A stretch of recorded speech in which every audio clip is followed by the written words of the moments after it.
Abra sua Bíblia comigo. Gênesis capítulo 28. Versículo 10 até o versículo 22. Fala para quem está do seu lado. Você está nessa manhã. Fala com voz de profeta, querido. Você está nessa manhã no melhor lugar que alguém poderia estar. Aleluias. Glória a Deus. Está escrito assim, Gênesis 28, versículo 10. Partiu, pois, Jacó de Berseba e foi-se a Harã. E chegou a um lugar onde passou a noite, porque já o sol era posto. E tomou uma das pedras daquele lugar e pôs por cabeceira, ou seja, por travesseiro. E tentou-se e deitou-se naquele lugar. E sonhou, e eis que era posta na terra uma escada, cujo topo tocava nos céus. E eis que os anjos de Deus subiam e desciam. Diga comigo, subiam e desciam. E eis que o Senhor estava em cima dela e disse: Eu sou o Senhor, o Deus de Abraão, o Deus de teu pai, o Deus de Isaque. Esta terra em que estás deitado, darei a ti e à tua semente. Darei a ti e à tua descendência, e a tua semente será como o pó da terra. Estender-se-á ao ocidente, ao oriente, ao norte, ao sul, e em ti e na tua semente serão benditas todas as famílias da terra. Eis que estou contigo e te guardarei por onde quer que fores, e te farei tornar esta terra, porque não te deixarei até que haja feito o que tenho dito. E Jacó fez um voto dizendo: se Deus for comigo e me guardar nesta viagem que faço, e me der pão para comer e vestes para vestir, e em paz tornar a minha casa e a casa de meu pai, o Senhor será o meu Deus, e esta pedra que tenho posto por coluna será casa de Deus, e tudo quanto me deres, certamente te darei. Diga comigo, glória a Deus. Irmãos, por si própria a palavra de Deus, ela ministra os nossos corações, amém? Uma leitura da palavra é suficiente para alimentar a eternidade que foi plantada dentro de você. A oração é o meio que o Senhor criou para que você fale com Ele.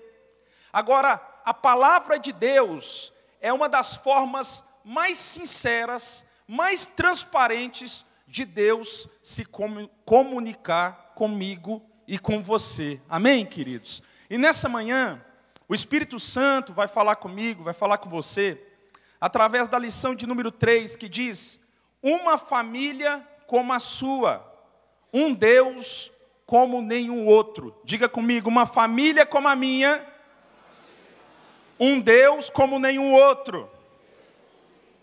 Mais uma vez, curve a sua cabeça, eu quero fazer uma oração, não é invalidando as orações que já foram feitas nesse altar, é porque eu entendo como ministro que se não for através da manifestação do Espírito Santo, querido, essa será mais uma palavra na sua vida. Eu entendo que você não precisa mais de uma palavra, você precisa entender e praticar o que vai ser falado aqui nessa manhã. E só com a ajuda do Espírito Santo que pode se movimentar entre nós, que eu e você entenderemos o que Deus quer falar nessa manhã, neste lugar, em nome de Jesus. Amém? Feche os seus olhos mais uma vez. Espírito do Senhor, eu entendo que é um tempo, é chegada a hora em que o Senhor quer nos consumir por inteiro através da Tua presença. Nós não queremos mais um culto, tampouco mais uma ministração, ó Pai. Se ministração mudasse a vida dos homens, ó Pai, todas as igrejas ministram e muitas coisas não acontecem. Por quê? Porque só o Senhor pode mudar a vida do homem, ó Pai. E nós entendemos nessa manhã que o principal convidado nessa manhã é o Teu Espírito. Sem Ele nada podemos fazer. João capítulo 15, versículo 5 diz assim: sem mim nada sois e sem mim nada podeis fazer. Eu entendo este conceito, eu entendo, Senhor, esta palavra. E eu preciso do Senhor se movimentando entre nós, falando através dos meus lábios, porque desta forma, Senhor, nós entenderemos a Tua palavra. E eu só conseguirei viver o extraordinário de Deus quando eu entender o que Deus está tentando se comunicar comigo. E que nessa manhã o Senhor fale de maneira clara, traga luz ao nosso entendimento. Salmo 119, versículo 105 diz: lâmpada para os meus pés é a Tua palavra e luz para o meu entendimento, para os meus caminhos. Que nessa manhã o Senhor se manifeste como luz entre nós, que haja luz entre nós, que haja clareza entre nós, que haja, Senhor, a revelação da Tua palavra vinda do Senhor, em nome de Jesus. Diga comigo, amém. Pode passar, querido, por favor, passa um slide para frente. Nós vamos falar um pouco nessa manhã sobre uma família de patriarcas. Nós queremos falar sobre a família de Isaac. Uma família geracional. Uma família que, se tem uma família, irmãos, que não deveria ter problema familiar, se você e eu, ao aceitarmos Jesus, fôssemos blindados, é a família de Isaac. Nós não estamos falando de uma família comum, nós estamos falando de uma família geracional, nós estamos falando de uma família patriarcal, nós estamos falando da sucessão do pai da fé de Abraão, nós estamos falando da família de Isaac. E eu tenho ouvido algumas pessoas falarem algumas coisas, e eu queria, assim, iniciar esta aula, iniciar essa conversa com vocês, trazendo luz a algumas realidades de dúvida que tem estado presente entre nós. A primeira dúvida que eu quero tirar do nosso meio nessa manhã, que eu queria que você entendesse de uma vez por todas, é que não existe na terra família perfeita. Não existe na terra família perfeita. Irmãos, a família que Deus te deu é uma família abençoada por Ele. Mas depois que nós recebemos a bênção do Senhor, nós precisamos ter o discernimento da parte dEle para administrar da melhor forma possível a família que Ele nos acreditou. E eu percebo que muitas pessoas sempre estão olhando para a esquerda, olhando para a direita, e observando as famílias de um amigo, de um ente querido, as famílias de pessoas que você muitas vezes admira, e você tem aquela leve conotação no seu interior de achar que aquela família é feita por pessoas perfeitas. Deixa eu dizer algo para você. Você pode olhar para alguém que é um sacerdote, um homem de Deus, cheio do Espírito dele, cheio da graça dele, que tem sabedoria do alto para administrar a sua família, mas essa família não é uma família perfeita. Esta família enfrentará na sua jornada problemas. Por quê? Porque toda família enfrenta problemas. Tire essa dúvida do seu coração. Não é só a sua casa que tem problemas. Todas as casas na terra possuem problemas. A Bíblia diz que o sol nasce sobre justos e sobre injustos. Isso significa que o problema atinge todo mundo. E você não é alguém que Deus não está com você porque você está administrando nessa manhã um problema. Não, você é alguém abençoado por Deus e Deus vai te dar graça, vai te dar discernimento para que você consiga sair desse problema pela graça dEle. Quantos me entendem nessa manhã? Uma dúvida que também tem chamado a atenção dos irmãos é que muitos irmãos acham que pelo fato de serem cristãos, a sua família deveria ser blindada. Irmãos, esse texto deixa claro que se alguém pudesse exigir o direito de ter a sua família blindada, é a família de Isaac. Isaac era um homem que tinha aliança com Deus. O seu pai teve aliança com Deus. Ele faz parte de uma família patriarcal, de ordem geracional. E nós temos o entendimento que esta família não foi blindada por Deus.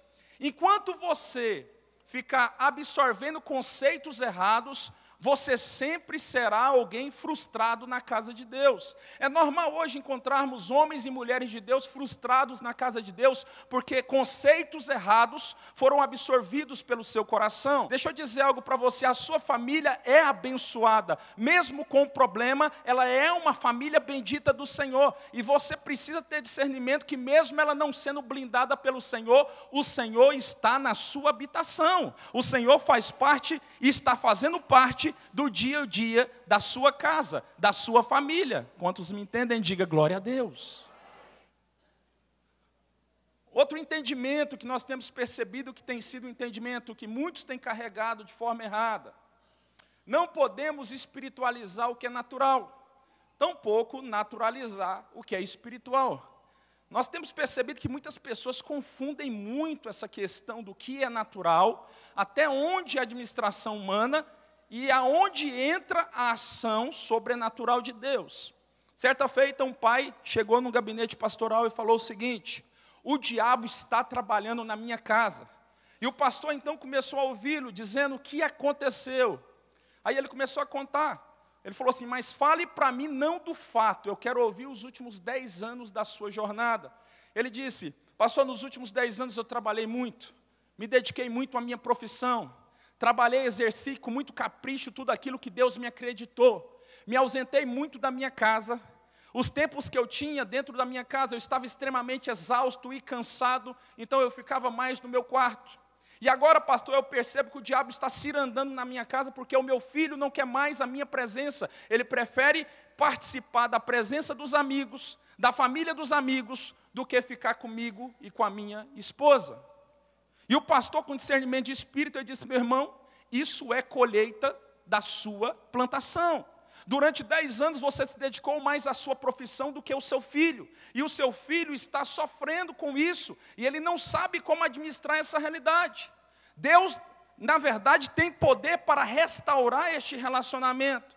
Mas nós temos que entender que muitas coisas que estamos colhendo hoje não é o diabo, queridos. É plantação e colheita. Nós estamos recebendo o que plantamos. Se você tem plantado coisas boas nesse dia, se prepara, você vai colher coisas boas da parte do Senhor. Mas se você tem plantado coisas ruins nesses dias, se prepara também e não diga que isso é o diabo, porque você vai colher coisas ruins, infelizmente, como lei da semeadura liberada por Deus sobre nós. Amém, queridos?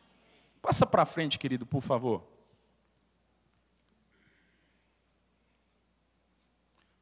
Por favor, volta para o texto para mim, para o primeiro slide. Amém. Irmãos, eu quero tentar aqui, em rápidas palavras, explicar para os amados irmãos este contexto da vida de Isaac, da vida de Jacó. Gênesis capítulo 28, inicia-se uma jornada em que Jacó está no deserto. Diga comigo, no deserto. Mas nós precisamos entender algumas realidades que lançaram Jacó no deserto. Para que você compreenda, essa história é uma história que acontece dentro de um ambiente familiar, dentro da família de Isaac. Isaac era casado com Rebeca. Para que você compreenda um pouco melhor, Rebeca, ao se casar com Isaac, ela foi tida como estéril, ela era estéril. E Isaac, como todo sacerdote que tem o Espírito de Deus, ele teve discernimento. Percebendo que a sua esposa era estéril, ele começou a orar por ela. Ele começou a interceder por ela. A Bíblia diz que Deus ouviu as suas orações. Essa colocação está no plural. Isso significa que Isaac orou por muitas vezes pela sua esposa, e não só por uma vez. O milagre aconteceu. Deus abriu a madre de Rebeca. E quando Deus abre a madre, muitas vezes você fica esperando algo comum, e Deus mandou a bênção duplicada. Ela teve um casal de gêmeos, ela teve 2 rapazes, 2 gêmeos, um casal de gêmeos. Observa a questão da história. Quando a madre foi aberta, o primeiro filho a ser retirado da madre fora Esaú. Esaú saíra primeiro, então ele se tornou o primogênito. Ao cabo que Jacó saíra, preso ao calcanhar de Esaú. Ele fora o segundo filho. Para que você compreenda, a Bíblia diz que, na narrativa do texto, que Jacó era um homem de tendas. Diga comigo, um homem de tendas. É um homem de casa. Ao cabo que Esaú era um homem do campo. Esaú era um homem forte, diz a Bíblia, dotado na arte da caça. Ele era alguém que conhecia bem o deserto. Ele era alguém preparado para caçar. E diz a palavra do Senhor que, certa feita, Esaú saiu para caçar e nada pegou. Então ele volta para a sua casa extremamente faminto, ele estava com fome. Quando ele se depara com Jacó fazendo um cozinhado que o cheiro estava se exalando. Quando ele chega na tenda e percebe que Jacó estava fazendo um cozinhado, ele estava com muita fome, ele diz a Jacó, Jacó, me dá um pouco desse cozinhado. Imediatamente Jacó propôs um pacto para Esaú. Ele disse, eu te dou um pouco desse cozinhado, eu te dou um pouco desse prato de lentilha, se você estiver disposto a me entregar em juramento o seu direito de ser o primeiro. E naquele momento diz a Bíblia que Esaú entregou para Jacó o direito de ser o primeiro filho, ou seja, de ser o primogênito. Querido, aqui acontece um momento que espiritualmente nós podemos intitular como uma grande tragédia. Este homem que recebeu o privilégio da bênção, trocou a bênção por um prato de lentilha.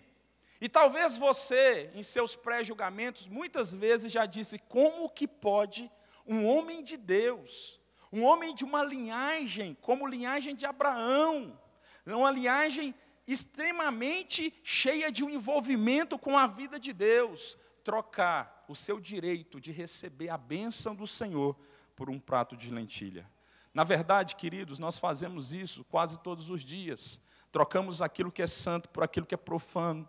Trocamos aquilo que o Senhor tem para nós como garantia de eternidade por algo temporal. E o que o Espírito está ministrando aos nossos corações é que nós precisamos ficarmos mais atentos em relação à eternidade, em relação às coisas eternas, em relação àquilo que Ele tem para nós na Santa Jerusalém, porque tudo passará, mas aquilo que vem do Senhor e a Sua palavra permanecerá para todo sempre. E diz o texto bíblico que ele faz aquela troca, e a partir dali o tempo se passou, de repente Isaac já não é mais moço, Isaac já é um senhor. A Bíblia diz que ele nem enxergava mais, ele estava avançado em idade, ele estava cansado. Ele estava no momento que ele sabia que a qualquer momento Deus iria o recolher. Então Isaac chama Esaú, seu filho primogênito, e diz a Esaú, Esaú, eu te conheço, eu sei como você caça bem. Esaú, sai ao campo agora, traga uma caça da maneira que só você pode fazer. Faça um grande cozinhado para mim, porque hoje é o dia que o Senhor tem para você e eu vou te abençoar após comer essa caça. Esaú então sai para caçar. Enquanto isso, a sua mãe Rebeca estava escondida ouvindo toda aquela conversa. Querido, preste atenção. Rebeca estava escondida, ouvindo toda aquela conversa. Então ela chama o seu filho Jacó e diz, eu ouvi o que o seu pai falou para Esaú, hoje é o dia, ele vai abençoar Esaú. Irmãos, nós estamos falando de uma mulher que Deus estabeleceu como coluna na sua casa.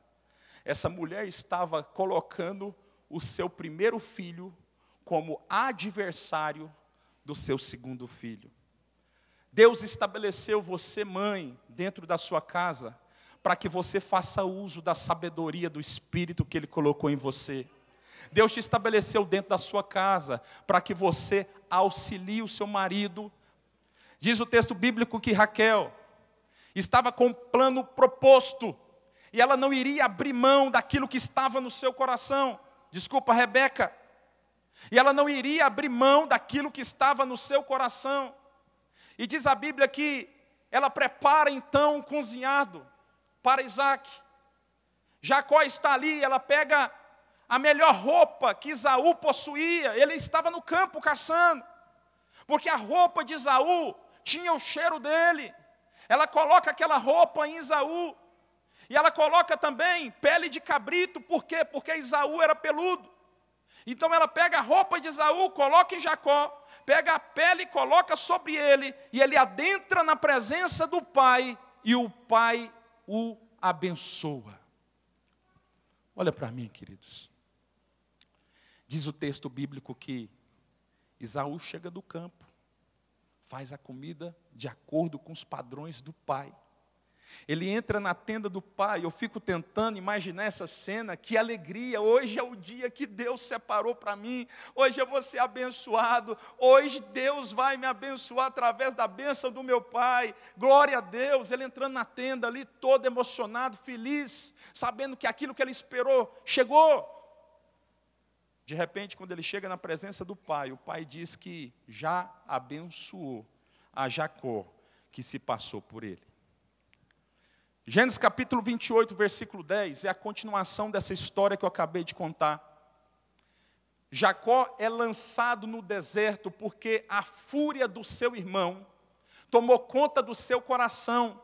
O seu irmão estava furioso, e Rebeca ouviu ele falar dizendo: está chegando os dias em que meu pai irá morrer, e quando meu pai morrer, eu então matarei o meu irmão. Nós precisamos aprender que toda plantação possui uma colheita. Nós precisamos aprender a plantar certo nesses dias, queridos. Olha para mim, o propósito de você vir à casa do Senhor e receber palavras do trono de Deus é apenas um: que você aprenda com essas palavras a plantar na dimensão do Espírito e não da carne. Que você aprenda com essas palavras a plantar certo e não errado. O propósito de Deus para os nossos dias é nos orientar através da sua palavra, para que possamos colher coisas boas para louvor da sua glória. Quando um filho de Deus é envergonhado, com toda certeza o Deus desse filho é envergonhado, mas quando esse filho é glorificado, o Deus desse filho é glorificado. E o propósito de Deus para nós nesses dias é nos abençoar, para que toda a honra e toda a glória seja devolvida a Ele. Diga comigo, amém. Passa para frente, querido, por favor. Dá uma olhada comigo nesse texto de Gênesis 27, versículo 1. Rebeca incentivou o seu filho preferido à mentira e ao engano. Ela semeou contenda entre os irmãos e plantou discórdia entre pai e filho. Qual que é o propósito da mulher de Deus? Aprenda isso nessa manhã e guarde as 7 chaves no coração. Existem 2 propósitos. Primeiro, o seu propósito, mulher, na sua casa, em relação ao seu marido, auxiliá-lo. A Bíblia diz que Deus te plantou lá para que você auxiliasse o seu esposo. Se você não está conseguindo cumprir essa tarefa, peça ajuda ao Espírito Santo de Deus e às pastoras desta igreja. Mas se você descumprir esta tarefa, se você descumprir essa proposta de Deus, você estará colocando o seu lar em risco. Então entenda, Deus te plantou nesta casa, Deus te plantou no seio desta família, para que você auxilie o seu esposo. A segunda responsabilidade que você e eu temos, que você, mulher, foi plantada na sua casa para fazer. A Bíblia diz que a mulher sábia faz o quê? Edifica a casa. Você foi plantada para auxiliar, e você foi plantada para edificar. Esse é o tempo que Deus quer edificar a sua casa, junto com a ajuda do Espírito Santo. Eu percebo que muitas mulheres têm reclamado nesses dias: mas o meu marido isso, o meu marido aquilo, ele não entende. E eu falo para você com toda sinceridade, se você conseguir se colocar na posição de humildade para auxiliá-lo, e na posição de humildade para edificar as suas estruturas, o Espírito Santo vai reinar na sua casa, e aquilo que você não pode fazer, Ele irá fazer por você, e a sua casa será um lar abençoado pelo poder do nome de Jesus. Por esta causa, Jacó teve que enfrentar o deserto, fugindo para a casa do seu tio Labão, em Harã, até que fosse controlada a fúria de Esaú, que tinha como propósito matá-lo. Irmãos, a Bíblia não diz que Deus tinha um propósito de lançar Jacó no deserto. A Bíblia diz que as atitudes que eles cometeram, como consequência, lançaram Jacó no deserto. O discernimento de espírito que precisamos ter é aonde nos encontramos nesse dia, no aspecto familiar, aonde você se encontra. Foi Deus que te colocou nesse deserto, ou foi você que se lançou nesse deserto tomando decisões erradas? Olha para mim, para que você entenda, a Bíblia diz que Jacó era um homem de tendas. Como que um homem de tendas, que não é acostumado a sair para o campo, que não é acostumado a estar no deserto, de repente é lançado no deserto? Vocês acham que foi fácil para Jacó enfrentar um ambiente que ele nunca enfrentou? Será que foi fácil para este homem sair da sua terra Berseba e atravessar um deserto, climas extremistas, atravessar momentos tão difíceis, com o propósito de fugir do seu irmão, porque ele sabia que se Esaú alcançasse, Esaú iria o matar? Não foi fácil, queridos, mas a única alternativa que ele tinha de sobrevivência era sair da sua casa, Berseba, e ir para Arã. Para que você compreenda, Gênesis capítulo 28, versículo 1, diz que ele saiu de Berseba e ele foi para Arã. De acordo com os historiadores, a distância entre Berseba e Arã era aproximadamente 880 quilômetros.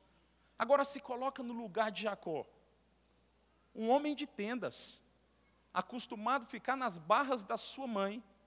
Agora ele é conduzido a entrar no enfrentamento de um deserto por 880 quilômetros e sem acompanhamento de ninguém. Ele estava sozinho, ele não tinha ninguém à sua volta, ele não tinha ninguém ao seu redor, ele estava numa situação extremamente difícil. Mas é isso que acontece comigo e com você, quando nós não damos voz ao Espírito Santo, que tem tentado nos auxiliar, que tem tentado nos ajudar, que tem tentado trazer sobre a sua casa um ambiente mais temperado. Se eu e vocês não ouvirmos a voz do Espírito, que tem tentado falar nesse altar por tantos dias, naturalmente a nossa família não será conduzida para fora do deserto, que muitas vezes nós nos encontramos. Pode passar, querido, para frente. Gênesis 28, 11.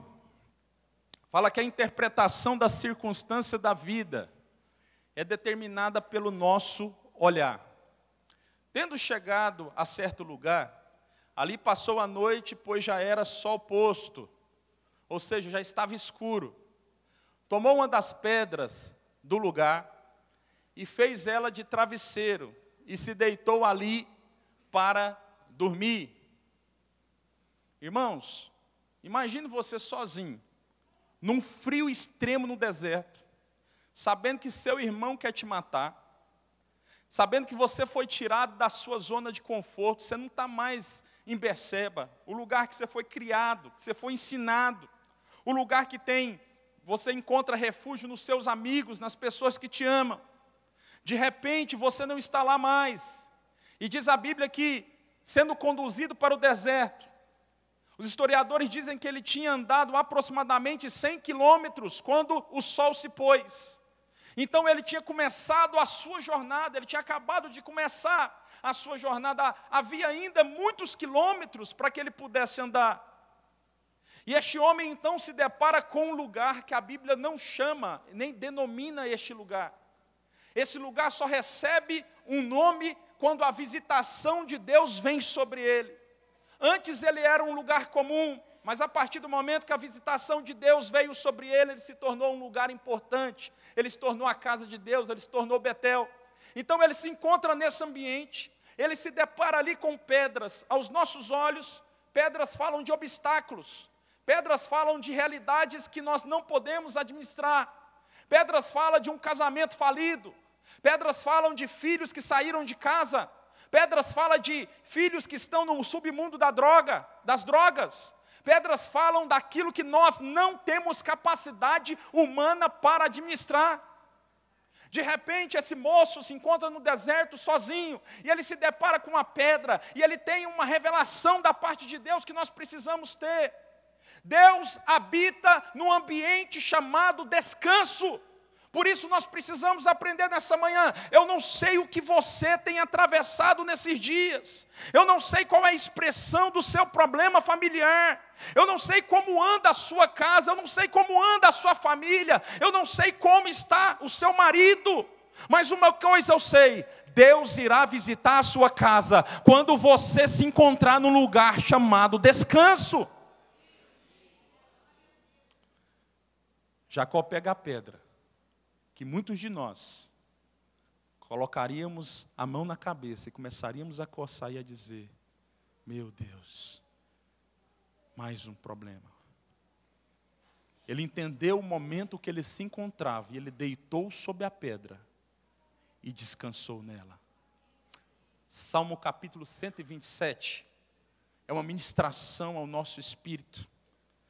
No versículo 2 diz que o Senhor opera quando nós estamos dormindo.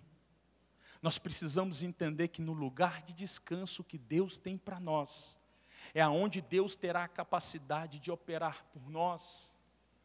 Sabe por que muitas vezes o Senhor opera só quando estamos dormindo? Porque é a única forma que nós temos de não atrapalhá-lo.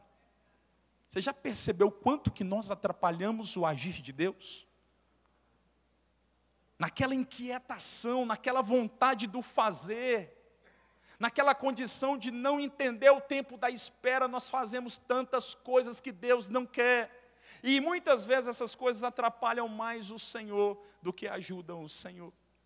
Mateus capítulo 6, versículo 22, tem uma revelação de Deus ao nosso coração e ao coração da nossa família. Diz assim: são os olhos a lâmpada do corpo. Isso significa que mesmo em momentos escuros de nossas vidas, a luz dos nossos olhos trará clareza para enxergarmos que existe um lugar de descanso meio à tribulação.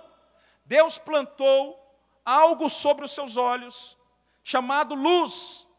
Mesmo diante desse momento que você está vivendo, mesmo diante dessa realidade difícil que nós estamos vivendo, nós podemos clamar ao Senhor que libere sobre os nossos olhos o cumprimento de Mateus capítulo 6, versículo 22, dando luz sobre os nossos olhos. Por quê, queridos? Porque muita gente não consegue enxergar um palmo à frente das suas mãos. Sabe por quê? Porque não entendeu essa palavra.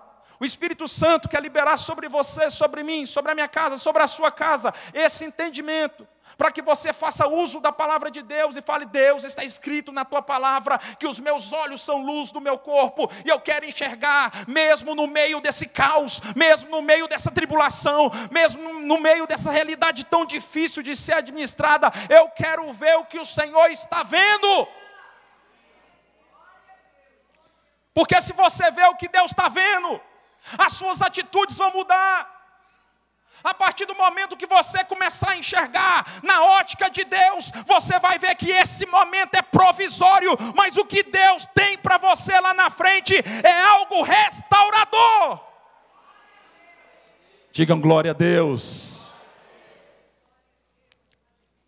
Pode passar, queridos.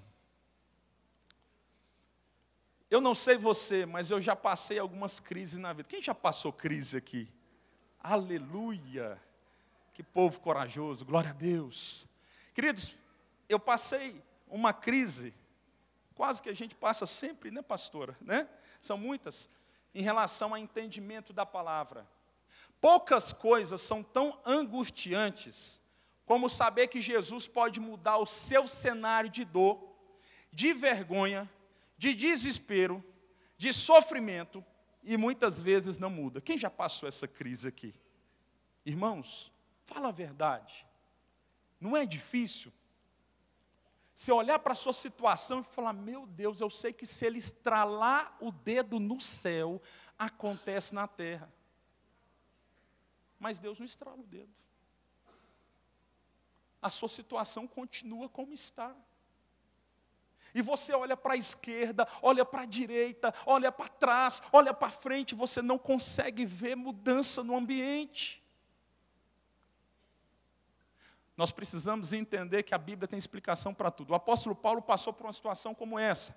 2 Coríntios capítulo 12, versículo 7, diz o seguinte: Paulo rogou por 3 vezes ao Senhor que lhe retirasse o espinho que lhe feria a carne. Deus, todavia, não atendeu, pois tinha um objetivo. Diga comigo, pois tinha um objetivo. Impedir que o apóstolo viesse a se exaltar na grandeza das suas revelações. Deixa eu dizer algo para você. Deus tem um objetivo. Deus tem um objetivo. Essa realidade que você está vivendo, Deus tem um objetivo.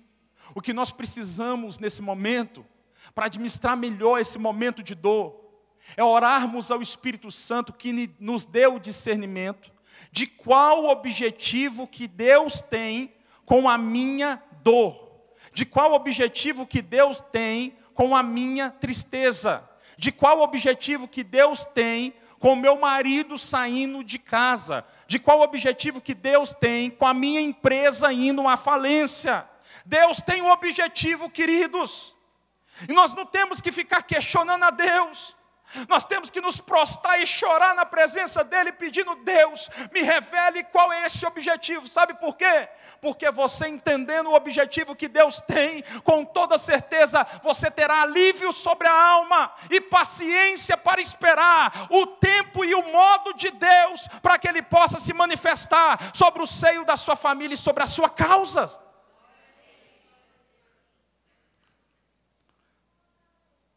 Deus também tem um objetivo nos dias de hoje, quando não altera o cenário adverso de nossas vidas.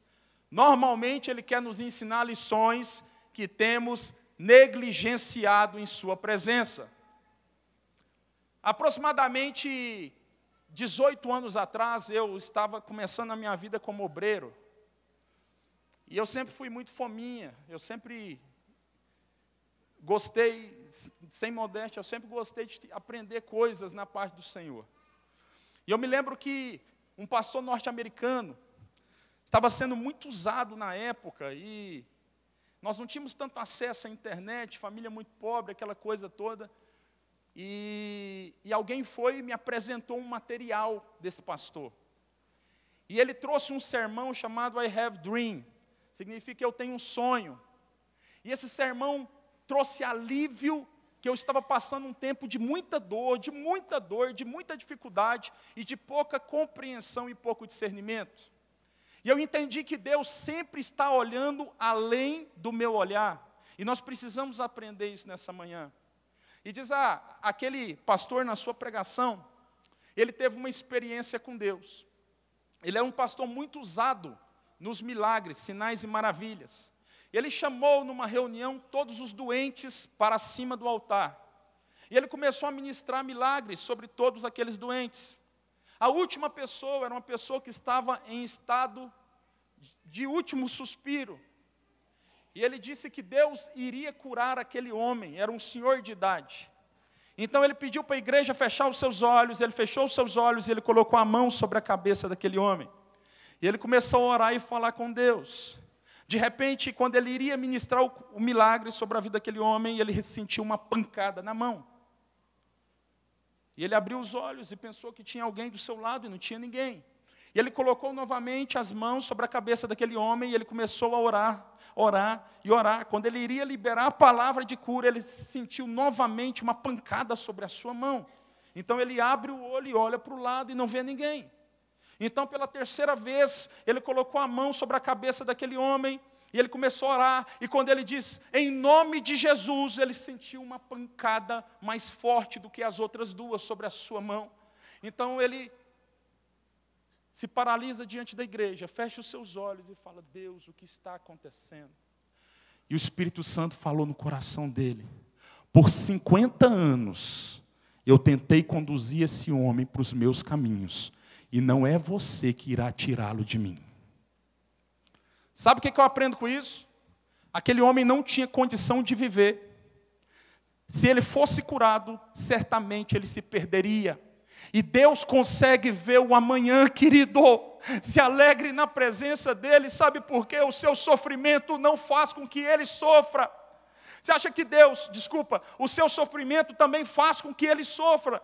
Você acha que Deus se alegra com o seu sofrimento? Quem é o pai entre vós que se alegra com o sofrimento do seu filho? Não existe pai que se alegre com o sofrimento do filho. Deus também não se alegra com o meu sofrimento e com o seu sofrimento. Diga para quem do seu lado, isso vai passar. Pode passar, querido.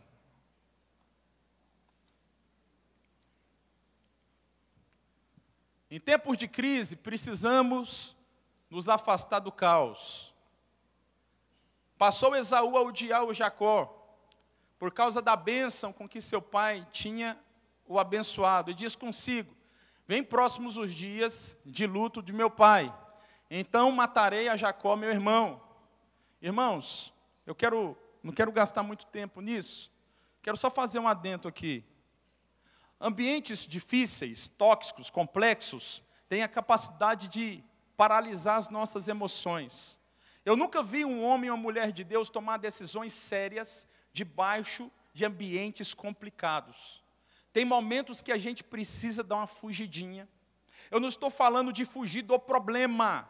Eu estou falando de discernimento do Espírito, de sair do meio daquela complicação, daquela realidade adversa, para poder buscar em Deus, para poder tomar as decisões corretas e depois voltar para aquele ambiente com decisões tomadas que pertencem ao Espírito Santo de Deus. Com toda certeza, assim, nós teremos êxito na nossa causa.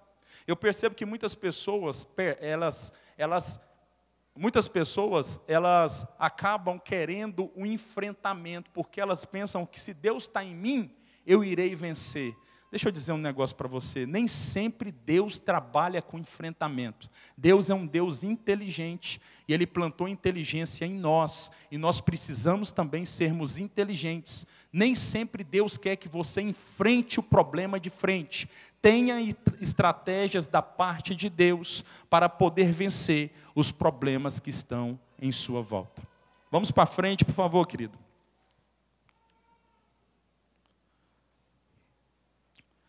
Mesmo no deserto, precisamos descansar em Deus, sabendo que Ele age no sobrenatural. Diga comigo, Ele age no sobrenatural. Precisamos aprender que o nosso desespero não desespera a Deus, e que a nossa ansiedade não altera o tempo da atuação de Deus em nossas vidas. Irmãos, há mais ou menos 8 anos atrás, eu estava atravessando uma transição profissional muito difícil. E por falta de discernimento, todas as vezes que eu estava atravessando um momento difícil, eu ia para o meu quarto orar. Eu tinha a visão correta, mas eu tinha o método errado. Quando eu entrava no meu quarto, eu gritava, eu pulava, eu desesperava, eu dava salto mortal, eu uiava, eu batia na parede, eu gritava, Deus, cadê você? E aquela situação, eu acreditava que se eu estivesse desesperado, eu ia chamar a atenção do Senhor. E eu percebo que esse entendimento errado está presente na vida de muitos. Ei, imagina você pai, o seu filho quer que você compre um ovo de Páscoa de R$280. Aí ele chega para você, pai, eu quero. Papai, não pode, as coisas não estão fáceis. Vamos comprar um ovo de 50? Pai, eu quero de 280. Aí de repente o seu filho olha para você, se o senhor não me der, eu vou chorar. Eu vou chorar. E começa a escabelar, bater na parede, faz aquela coisa. Você desespera com ele? Qual que é a sua atitude? Você está numa condição de maturidade superior à maturidade do seu filho.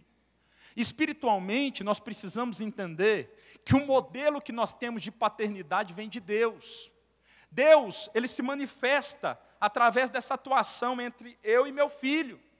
E desta mesma forma, nós precisamos ter discernimento no nosso relacionamento com o Pai. O meu desespero não desespera Ele, sabe por quê? Porque Ele é Pai maduro. Então, quando você estiver passando por um momento difícil, a palavra de Deus para você é: tenha calma. Acalme-se. Deus irá trabalhar na tua causa, mas tenha calma.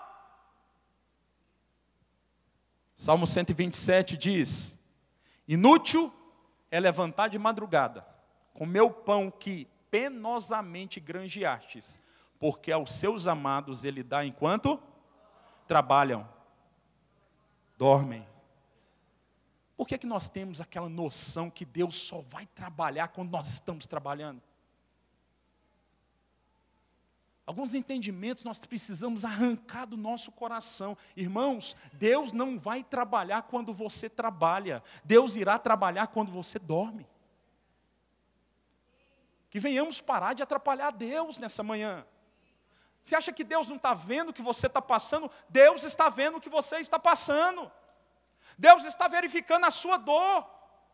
Deus está vendo o seu sofrimento. Mas aprenda. Entre nessa manhã, num lugar chamado descanso, e eu e você veremos a atuação do sobrenatural de Deus. Vamos passar, queridos, que meu tempo está acabando. A visão da escada de Jacó, irmãos, e sonhou, exposta na terra, uma escada cujo topo atingia o céu. E os anjos de Deus subiam e desciam por ela. Existem muitas explicações espirituais acerca dessa escada. Mas a maior revelação para mim e para você nessa manhã que nós precisamos aprender, na apresentação da escada a Jacó, é que a maior mensagem revelada nessa visão é que mesmo distante de todas as pessoas que você ama, mesmo longe da sua terra natal, mesmo vivendo consequências do seu próprio erro, Deus sempre estará com você. Tem gente que acha que porque o erro foi seu, Deus não irá ajudá-lo. Não. Deus é Deus na sua vida mesmo quando você erra. Deus te ama mesmo quando você erra. Deus não vai falhar porque você falhou, irmãos. Quando Jacó teve a visão da escada, ele percebeu de maneira ardente que o mesmo Deus que esteve com Abraão, seu avô, o mesmo Deus que esteve com Isaac, seu pai, o mesmo Deus estava atuando na sua vida. Sabe o que Deus estava falando para ele? Ei, se passou o tempo, se passou as horas, mudou-se os problemas, mas eu continuo de pé com a minha palavra. Aquilo que eu falei na vida do seu avô, aquilo que eu falei na vida do seu pai, aquilo que eu falei na sua vida, curte o que custar, irá se cumprir nesses dias, porque eu velo pela minha palavra. Deus vela por, aleluias, Deus vela sobre a sua palavra, irmãos. Para finalizar, passa para a próxima, por favor, queridos.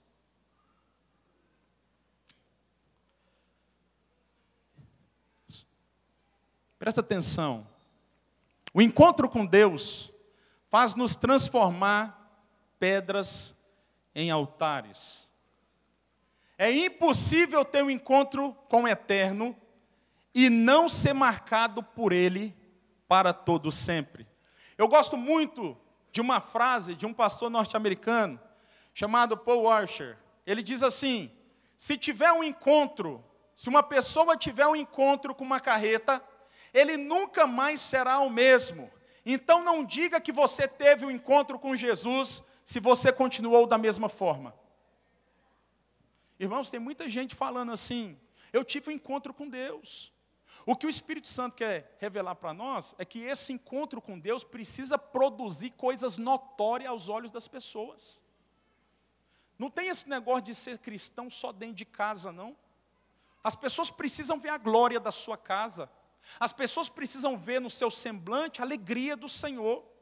Se o Espírito Santo alcançou você, se o amor de Jesus está sobre a sua vida, você precisa realçar o perfume dele. Você precisa viver uma vida que as pessoas queiram viver uma vida igual. Irmãos, nós precisamos entender. Imagine você a cena. Um homem é atropelado por uma carreta e 5 minutos depois ele é convidado para fazer uma oração na frente de uma igreja. Isso é prudente ou imprudente? Imprudente. Porque alguém que foi atropelado por uma carreta não pode andar, não pode falar, está hospitalizado, se não morreu. E muitas vezes nós falamos que tivemos um encontro com o Eu Sou, com Deus de toda a terra, com aquele que pode todas as coisas. E continuamos fazendo as mesmas coisas que fazíamos quando não tínhamos encontrado com Ele. São dias que nós precisamos pensar mais do que falar. A igreja precisa exercer a inteligência do Espírito. A única forma de batalharmos com a fé nesses dias é unirmos a fé com a inteligência. Eu e você precisamos demonstrações de poder no altar, mas também precisamos demonstrar através das nossas atitudes que nós somos um povo inteligente, que nós somos um povo que entendeu a essência do cristianismo, que nós somos um povo que entendeu que o sacrifício de Jesus tem que operar nas minhas atitudes na terra. Diga glória a Deus. Para finalizar, vamos para o último. Presta atenção, o encontro com Deus faz-nos transformar pedras em altares. Jacó aprendeu uma profunda lição no deserto, que toda pedra sempre será pedra se não houver a visitação de Deus sobre o ambiente que ela se encontra.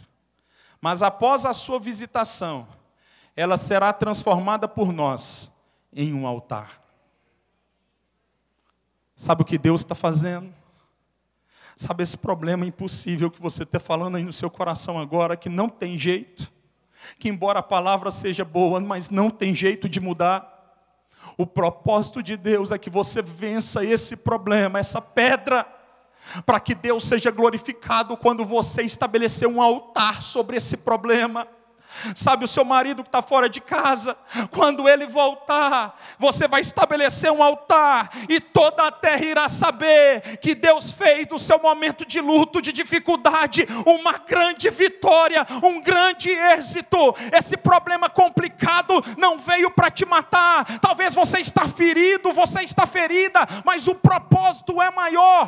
Deus quer estabelecer altares na sua vida, para que você seja alguém que glorifique a Ele, que exalte a Ele, e que entenda que nem olhos viram, nem ouvidos viram, nem se mais passou pelo coração humano o que Deus preparou para nós como igreja. Feche os seus olhos por um instante, querido. Glória a Deus. Que Deus visite nessa manhã nossas pedras, nossos problemas, para que assim façamos dele, de cada um deles, um altar para louvor e glória do nome de Jesus. Pai, nesse momento, ó Pai, eu quero depositar meu irmão e minha irmã na Tua presença. Cada família aqui, ó Pai, diante do altar do Senhor. Meu Deus, eu sei que eu não sou o melhor pregador. Eu sei que eu não sou a melhor pessoa para poder expressar acerca de alguns assuntos. Mas eu sei, ó Pai, que eu tenho sido sério na Sua presença. E o meu pedido nessa manhã é que o Senhor socorra famílias aqui, Pai. Eu sei que tem famílias aqui que, se o Senhor não fizer algo hoje, elas vão perecer. E eu quero pedir ao Senhor ajuda ao Teu Espírito. Porque se eu não fui suficiente no falar, eu sei que Deus é suficiente no agir. E eu peço ao Senhor que o Senhor entre, Senhor, em casas aqui nessa manhã, e venha, Senhor, tirar todo embaraço, toda complicação, toda ação que não vem do Senhor. Meu Deus, em nome de Jesus, reverta quadros aqui, meu Deus, mude histórias aqui em nome de Jesus. O Teu povo não está em qualquer lugar, o Teu povo está na Tua igreja. Eles estão dando voto de confiança ao Teu Espírito. Eu oro nessa manhã para que o Senhor atinja, Senhor, os lugares mais ocultos, atinja mazelas dentro de nós, atinja, Senhor, o escondido, e traga restauração ao seio das famílias, porque uma igreja forte é feita de homens e mulheres fortes, homens e mulheres cheios do Teu Espírito, da Tua glória. Como ministro do Teu Evangelho, Deus, Eu abençoo cada casa aqui presente. E eu declaro em nome de Jesus que toda ação do diabo está sendo desfeita agora em nome de Jesus. A Bíblia diz que Jesus se manifestou para destruir as obras do diabo.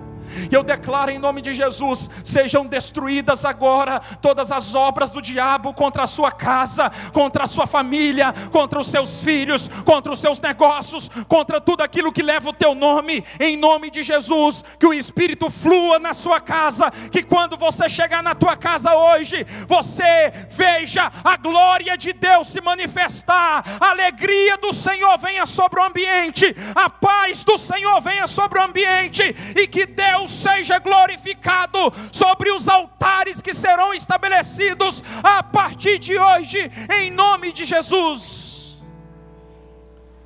Se você recebe essa palavra, aplauda o Senhor em nome de Jesus. Uma igreja alegre, participativa. Todos os domingos, às 9 horas, um delicioso café da manhã e uma escola bíblica abençoada. Às 18 horas, culto da família. Segunda, às 14 horas, manancial feminino. Terça-feira, às 20 horas, homem de verdade e mulher ideal. Quarta-feira, às 19h40, culto de ensino, além de uma programação semanal para todas as idades. O nosso sonho é expandir o reino de Deus e chegar a todas as nações do planeta Terra. E eu quero convidar você a fazer parte desse grande projeto que com certeza Deus vai te abençoar. Catedral da Família.